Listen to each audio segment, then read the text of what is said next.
সবে কদরে যে 20 রাকাত নামাজটা গেছে যেটা, সেখানে আমি 20 রাকাত নামাজ পড়ছি। কারণ সেদিন শাকিব খানেরও বার্থডে ছিল, সবে কদরের রাতও পড়ছে, আমার হিরোর বার্থডে, আজকে নামাজও পড়ছি।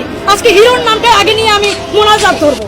ওকে ফাইন, নষ্ট গাড়ি ঠিক করা গেলেও নষ্ট নারী ঠিক করা অসম্ভব। ওনাকে দ্রুত পাবনায় পাঠানোর ব্যবস্থা করা হোক, গাড়ি ভাড়াটা না হয় আমিই দিব। এরা হলো অভিভাবক শূন্য প্রাণী, কারণ নিজের বাবার জন্য দোয়া না করে অন্যের বাবাকে নিয়ে করে টানাটানি। তুমি তো খালা কনফার্ম জান্নাতি, পরকালে তুমি বাঁচাও বাঁচাও বলে চিৎকার করবে, আর তোমার হিরো সাকিব খান সে তো সিনেমার মতো দৌড়িয়ে এসে তোমাকে বাঁচিয়ে নিবে। সবে কদরে 20 রাকাত নামাজ আবার কবে থেকে শুরু হলো? এইসব কিছু মূর্খ মানুষের জন্য কিয়ামত ঘনিয়ে আসতেছে। এরা কি করে কি বলে একবার চিন্তাও করে না, নিজের সাথে সাথে লাখো কোটি মানুষের ঈমান নষ্ট করে দেয়। জাহেলি যুগ চলছে, এরাই তার বাস্তব প্রমাণ। পাবনা পাগলাগারতের দৃষ্টি আকর্ষণ করছি, আপনারা যে ওই দিন মাইকিং করলেন, আপনাদের মানসিক হসপিটাল থেকে একটি কুমারী মানসিক রোগী হারানো গিয়েছে। কোন হৃদয়বান ব্যক্তি যদি পেয়ে থাকেন তাকে পুরস্কৃত করা হবে। এই যে আমি পেয়ে আপনাদের হাতে তুলে দিলাম, আমার বিকাশ অ্যাকাউন্টে আমার পুরস্কারটা পাঠিয়ে দিবেন। কিছু কিছু সাংবাদিকরা এত বড় মাদারবোর্ড হয় কি করে? এই মাদারবোর্ড সাংবাদিকরা এইসব চামড়া ব্যবসায়ী, বাড়াই চালিত গোল্ড বিক্রেতা, এরকম মাইয়া নামক অভিশাপগুলোর ইন্টারভিউ নেই এবং নেয়ার জন্য পিছনে ঘুরঘুর করে। এর থেকে ভালো হয় এইসব মাদারবোর্ড মার্কা সাংবাদিকদের পরিবারের সদস্যদের চামড়া ব্যবসায় নামিয়ে দিয়ে নিজে সাংবাদিক হয়ে রিপোর্ট করলে।